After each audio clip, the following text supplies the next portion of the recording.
इस व्यवस्था को लेकर के पंचायत प्रतिनिधि भी काफी उत्साहित हैं। ये रिपोर्ट आपको दिखाते हैं। समय समय पर मतदाता सूची का गहन पुनर्निरीक्षण जरूरी है। मंगलवार से देश की संसद में चुनाव सुधार पर चर्चा चल रही है। अब एसआईआर पर ही सवाल उठा दिए। पक्ष और विपक्ष के बीच सवाल जवाब का दौर तेज है। ईवीएम से लेकर एसआईआर तक बातचीत हो रही है। इसी बीच बिहार के पंचायती राज मंत्री दीपक प्रकाश ने यह साफ कर दिया कि इस बार बिहार में पंचायत चुनाव ईवीएम से होंगे। पंचायती राज मंत्री दीपक प्रकाश ने कहा कि इससे नतीजे जल्द आएंगे और पूरी प्रक्रिया पारदर्शी होगी। कई नई टेक्नोलॉजी का इस्तेमाल होने वाला है। इस बार मल्टी पोस्ट ईवीएम का इस्तेमाल होगा। इससे जैसे 6 पदों पे चुनाव होता है तो एक कंट्रोल यूनिट होगा, उसके साथ ही सारे 6 बैलेट यूनिट कनेक्टेड रहेंगे, तो काफ़ी सहूलियत भी होगी, समय भी कम लगेगा और गिनती में कुछ गड़बड़ी की जो आशंका रहती है लोगों को वैसे भी नहीं रहेगी। आपको बता दें कि बिहार में सितंबर-अक्टूबर के महीने में पंचायत चुनाव होने की संभावना है और बिहार में पंचायत चुनाव की तैयारियां तेज हैं। ईवीएम से पंचायत चुनाव के बाद से पंचायत प्रतिनिधि भी काफी उत्साहित हैं। न्यूज़ 18 के लिए पटना से आनंद अमृतराज के साथ ब्यूरो रिपोर्ट। क्या चाईबासा के मासूम बच्चों को नेपाल ले जाकर धर्मांतरण कराया जा रहा है? क्या यह मानव तस्करी है या साजिश? क्योंकि चाईबासा से 27 बच्चों को अच्छी शिक्षा और बेहतर भविष्य बनाने के लिए नेपाल भेजा गया, जहां उन्हें बंधक बनाकर रखने और धर्म परिवर्तन के लिए मुंडन करने के आरोप लग रहे हैं। अब 6 बच्चों को वापस चाईबासा लाया गया है। क्या है यह पूरा मामला, इस रिपोर्ट में देखिए। ह्यूमन ट्रैफिकिंग और धर्मांतरण का खेल, नेपाल तक मानव तस्करी के तार।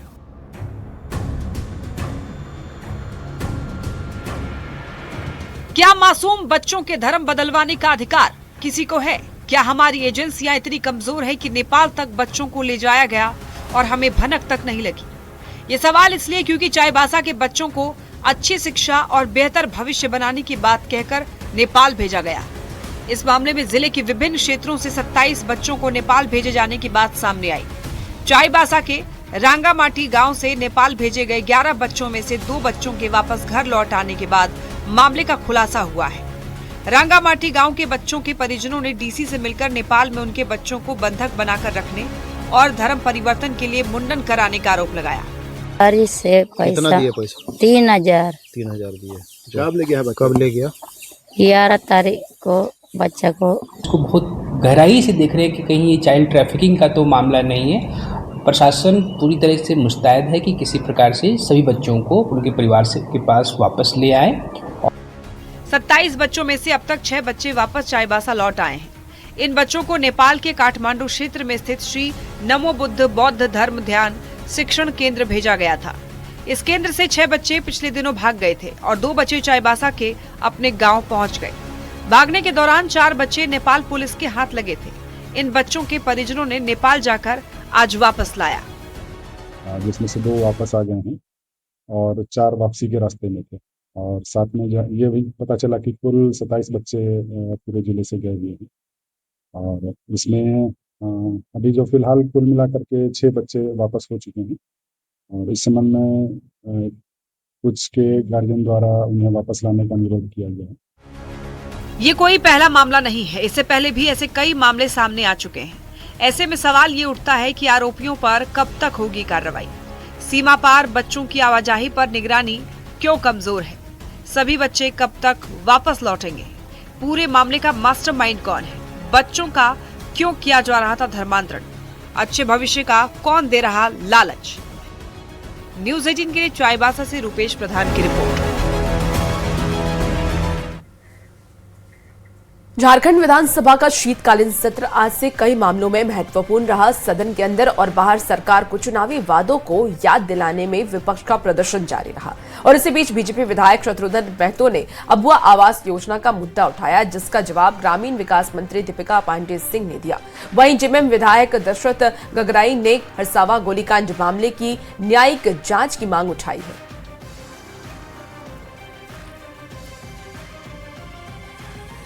जिन लाभुकों को अबुआ आवास स्वीकृत हुआ है उनमें से अधिकांश लोग अपने कच्चे मकान तोड़कर रह रहे हैं, बना रहे हैं। अब जिनका घर अधूरा है वे लोग पिछले 1.5 वर्षों से सड़क पर है, इधर उधर भटक रहे हैं, टेंट पर रहने के लिए मजबूर है। माननीय मंत्री जी का कहना है कि निरंतर नियमानुसार भुगतान हो रहा है। यह तो कब तक चलेगा? लक्ष्य 2024-25 का है और 2025-26 का खत्म होने वाला है, कब पूरा होगा? आज कह सकते हैं कि जितने भी लाभुक हैं सभी लाभुकों का घर तोड़ दिया है, भुगतान में हो रही है। पहला किस्त मिल दे करके किस्त रुका हुआ है और आज पूरे वर्षा झेल लिया, गर्मी झेल लिया, अभी ठंडा झेल रहा है। सारे लोग टेंट बनाए घर पर रह रहे हैं। कोई स्पेसिफिक कोई मामला होगा वो अगर हमको देंगे तो हम उसकी भी जांच करा लें, लेकिन यह सरासर गलत बात है कि लोगों को का अधूरा मकान रख करके अगर वो अपना काम करा रहे हैं तो उन्हें ससमय राशि उपलब्ध कराई जा रही है। अध्यक्ष महोदय, राजभवन के नामकरण पर छिड़े सियासत ने शीतकालीन सत्र का माहौल और गर्म कर दिया। प्रश्नकाल के दौरान ही संसदीय कार्य मंत्री राधाकृष्ण किशोर ने रांची स्थित राजभवन का नाम बिरसा भवन और उपराजधानी दुमका स्थित राजभवन का नाम सिद्धो इन्फॉर्म भवन किए जाने का प्रस्ताव सदन पटल पर रखा। राजभवन राज्य सरकार की संपत्ति है। राज्य में स्थापित अवस्थित राज्य सरकार की चल अचल संपत्ति के नामाकरण करने का अधिकार राज्य सरकार को है। उसके आलोक में मैं प्रस्ताव करता हूं कि रांची स्थित राजभवन का नाम बिरसा मुंडा के नाम पर बिरसा भवन तथा दुमका स्थित राजभवन का नाम सिद्धोकारू भवन किया जाए। महोदय, जनप्रतिनिधि या यह सदन राज्य की जनता की भावनाओं की अभिव्यक्ति का स्थल है।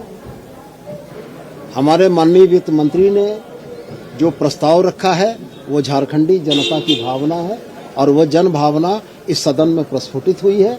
अब उस जन भावना का धरती आबा की योगदान का कौन सम्मान करता है, कौन विरोध करता है, यह जनता भी देखेगी। निवास में अभी जितने भी राजभवन देश में हैं, सबका भारत की सरकार ने लोक भवन नाम रखा है, वही नाम रहना चाहिए। जरूरत है विधानसभा का नाम बदल दें, सचिवालय का नाम बदल दें, अपने अपने घरों का नाम बदल दें, मगर राजभवन के साथ इस तरह का व्यवहार उचित नहीं हो। देखिए, अब ये बिरसा, भगवान बिरसा के नाम पे किसी को आपत्ति तो नहीं हो सकती है, लेकिन सब लोग समझ रहा है कि इसमें राजनीति कहाँ से है। तो यह कोई विवाद का विषय नहीं है। मेरे समझ से भगवान बिरसा के नाम से किसी को आपत्ति नहीं है।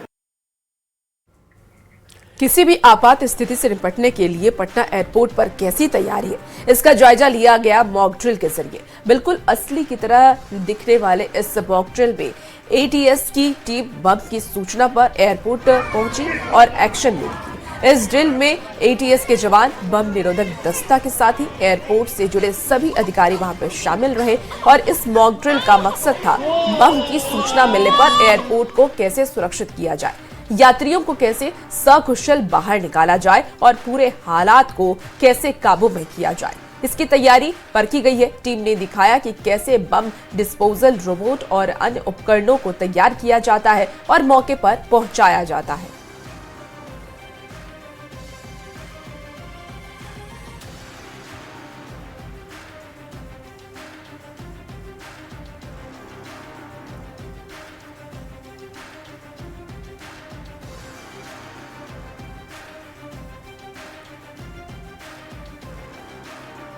पटना से आपको ये खबर बता रहे हैं। देखिए, चंद मिनटों में जवानों ने काबू में हालात किए हैं और ये पूरी तैयारी मॉक ड्रिल के जरिए की गई है और एयरपोर्ट पर भी वहां पर देखिए किस तरीके से मौजूद है। बम की धमकी से निपटने की तैयारी को लेकर के ये पूरा मॉक ड्रिल किया गया।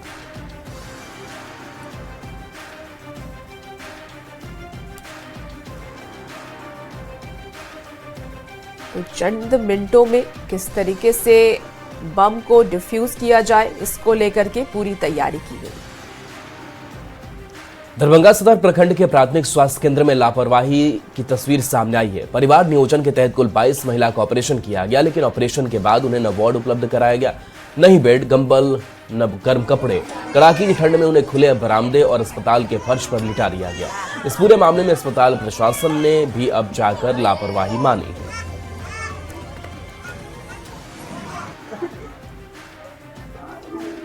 यहाँ कैसे आए? लड़की का ऑपरेशन हुआ है। अच्छा, तो क्या बोला गया था ऑपरेशन के बारे में? हम नहीं छोड़ छलिए, हुनकर घर के गार्जियन सब छथिन। तो क्या दिक्कत यहाँ हो रहा है? होने के बाद कंबल दिया है? नहीं सर, नहीं दिया है। यहाँ पर मच्छरदानी मिला है? ना, दिक्कत ये मच्छर लोग है, जब कनी कचरा है, ये दिक्कत है। तो लोग है ना, क्या मौक लोग है ना दवा के। अभी फिलहाल 22 पेशेंट का फैमिली प्लानिंग का ऑपरेशन किया गया है। ठीक है, मूलभूत सुविधा तो यहाँ पे जैसे कि सबको तो गद्दा दिया ही गया है, ठंडा का समय है तो उस तरह का तो फर्दर इस चीज़ को और थोड़ा सुधार करके उसमें बेड वगैरह की व्यवस्था की जाएगी।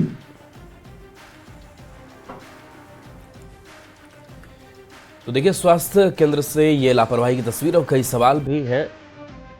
और सवाल है कि ऑपरेशन से पहले व्यवस्था क्यों नहीं की गई, और सवाल ये भी है कि ठंड में महिलाओं को फर्श पर लेटाया क्यों गया, और सवाल ये भी कि इस लापरवाही के लिए जिम्मेवार कौन है, और सवाल ये भी कि इस संक्रमण के खतरे को नजरअंदाज क्यों किया गया। तो ये तस्वीर देखिए, जहां परिवार नियोजन ऑपरेशन और उसके बाद की तस्वीर क्या सामने आई है। ऑपरेशन से पहले ये व्यवस्थाएं क्यों नहीं की गई, और सवाल है कि महिलाओं की जान से खिलवाड़ क्यों किया गया। तो संक्रमण का खतरा भी यहाँ हो सकता था, इसको नजरअंदाज किया गया है, और ये फर्श पर महिलाएं आपको लेटी हुई दिखाई दे रही हैं। सवाल ये भी कि इस लापरवाही पर स्वास्थ्य विभाग क्या एक्शन लेगा।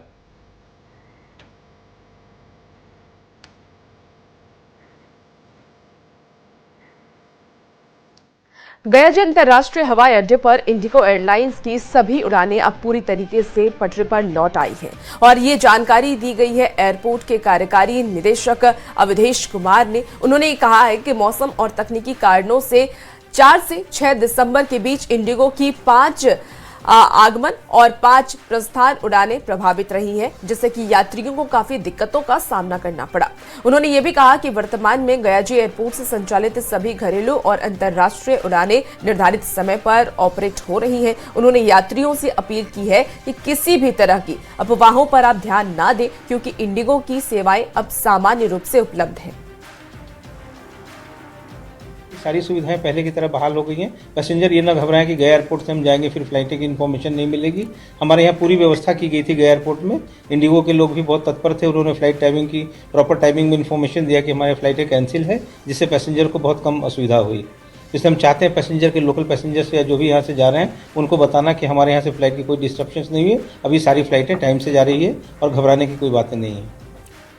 लेट्स इंस्पायर बिहार ने राष्ट्रीय कार्यक्रमों की श्रृंखला की घोषणा की। अभियान के संस्थापक आईपीएस विकास वैभव ने कहा कि बिहार का नवजागरण अब राष्ट्रीय चेतना बन चुका है। उन्होंने आने वाले 4 महीनों में आयोजित होने वाले 6 बड़े राष्ट्रीय कार्यक्रमों की औपचारिक घोषणा भी की है। साथ ही जानकारी दी है कि आने वाले 4 महीनों में देश के अलग अलग महानगरों में राष्ट्रीय आयोजन किया जाएगा। 21 दिसंबर को बेंगलुरु में कॉन्क्लेव किया जाएगा, जहां बिहार की प्रतिभा, परिश्रम, संस्कृति और भविष्य के विजन को नई ऊंचाई देने के लिए प्रयास होंगे।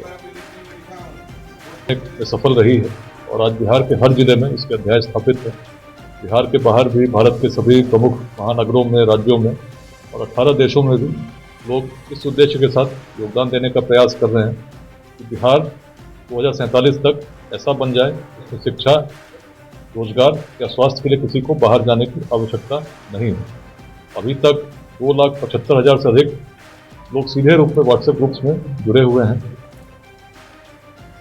और जमुई में अतिक्रमण के खिलाफ बड़े पैमाने पर जिला प्रशासन ने कार्रवाई शुरू की है। आपको बता दें कि शहर में भी प्रशासन की टीम एक्शन में नजर आई। हालांकि जिला प्रशासन की अपील पर शहर की मुख्य सड़कों पर सजने वाले दुकानों को दुकानदार ने खुद हटाया है, और इसके बाद जिला प्रशासन की ओर से अवैध निर्माण पर जेसीबी चलाया गया। इस मौके पर एसडीएम और पुलिस पदाधिकारी भी मौजूद रहे। अतिक्रमण की कार्रवाई से पहले और बाद में शहर में कार्रवाई का जायजा लिया गया। जायजा लिया है न्यूज 18 संवाददाता सी कुंदन ने।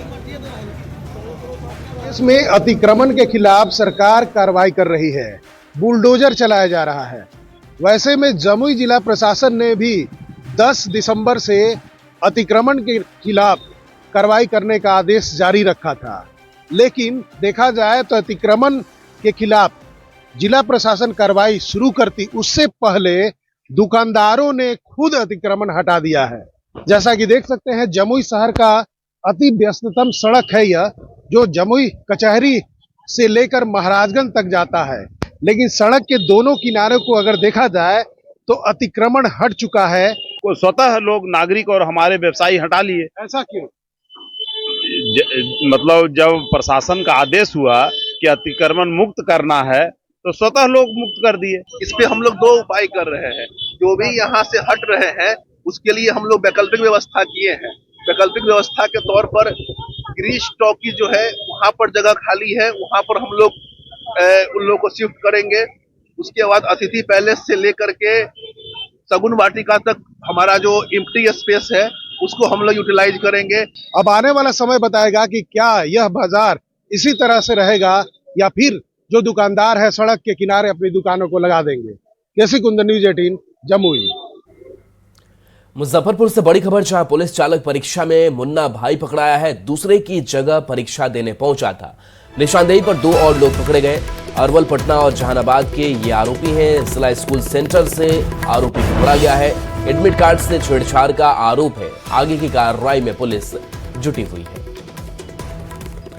तो देखिए, पुलिस चालक परीक्षा और इसमें गड़बड़ी का मामला सामने आया है। दूसरे की जगह एग्जाम ये दे रहे थे। निशानदेही पर 2 और लोग पकड़े गए।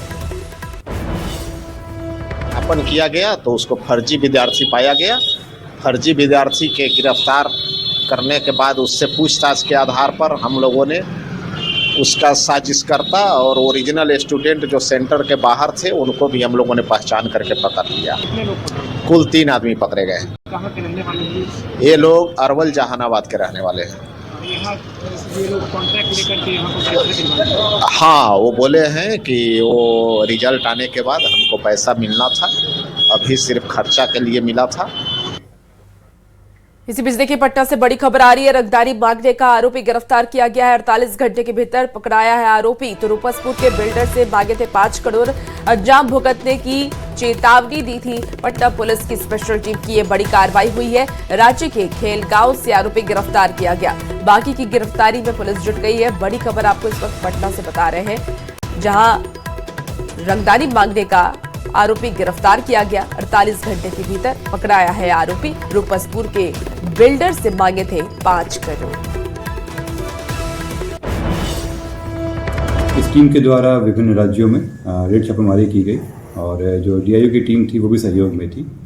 इसी क्रम में जो इसके अनुसंधान करता है एसआई गणेश कुमार, वो उनकी एक टीम रांची पहुंची थी और रांची में जो रेड छापेमारी के क्रम में जिस मोबाइल फ़ोन से रंगदारी मांगी गई थी वो रिकवर किया गया और जिस सिम का इस्तेमाल किया गया था वो भी रिकवर कर लिया गया है। और औरंगाबाद से बड़ी खबर, जहां यहां जमीन विवाद को लेकर वार्ड पार्षद प्रतिनिधि पर फायरिंग कर दी गई। इसके बाद उस पर लाठी डंडों से हमला भी किया गया। घटना में वार्ड पार्षद प्रतिनिधि माहिर गंभीर रूप से घायल हो गए। घटना रफीगंज के चरकावा की है। फिलहाल घायल को इलाज के लिए अस्पताल में भर्ती कराया गया है।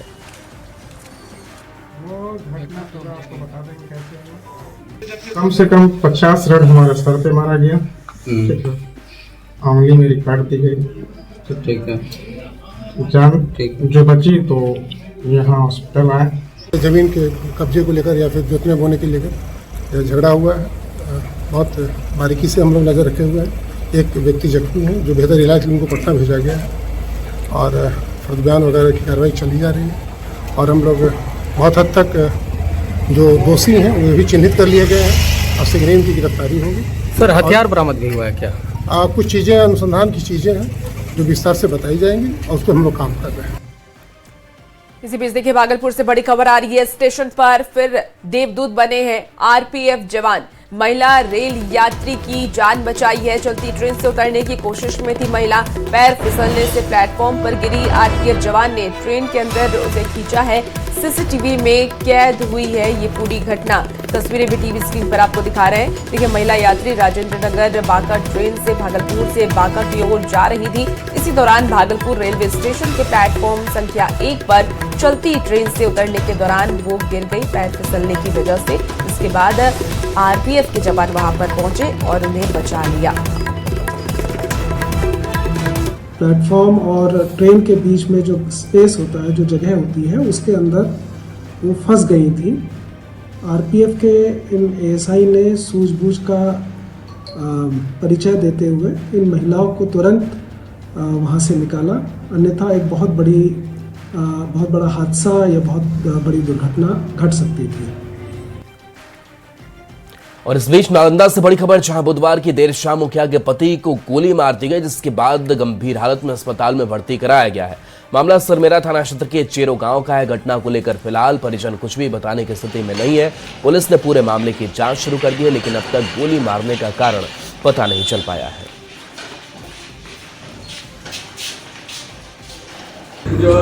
तो खटाल के पास गोली चलने और उस पैर में लगने की उन्हें महसूस हुआ। उनके साथ उनका एक डॉग भी था, तो उसने हमला किया। उसके बाद ये इलाज के लिए यहाँ लाया गया। तो अभी पूछताछ कर रहे हैं हम लोग, और घटनास्थल पे जो है सरमेरा थानाध्यक्ष वहाँ निरीक्षण कर रहे हैं। तो आगे जो भी तथ्य आता है उसको हम लोग आपको शेयर करेंगे। फिलहाल इस बुलेटिन